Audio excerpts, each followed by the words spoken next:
Everyone, hey, it's Nate with Outside Cleaners here on Cape Cod, Massachusetts, and today I'm in an undisclosed location. I pulled over as I was driving down the road because I saw this building behind me. Somebody's recently washed it, somebody, not me. I see what's happened here and I want to bring it to your attention.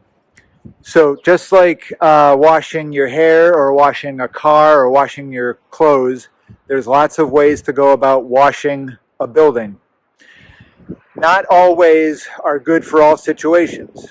So it's important, as I think of it, it's important to have a toolbox of cleaning options so that for any particular building, the best cleaning option can be applied to that situation.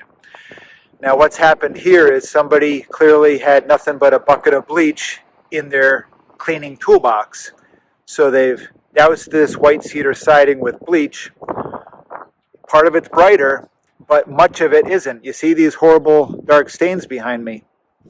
Well, those are rust stains. Rust stains made all the worse when the chlorine bleach got to the galvanized nails holding the white cedar siding in place. See, galvanized nails were really common on white cedar siding on homes built in the 80s and 90s in our area.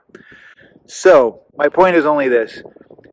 Whoever you hire to wash the exterior of your home, make sure that they've got a bunch of options at their disposal and they know which one is most appropriate for your building so that you can avoid this disaster after your house has been washed. That's all.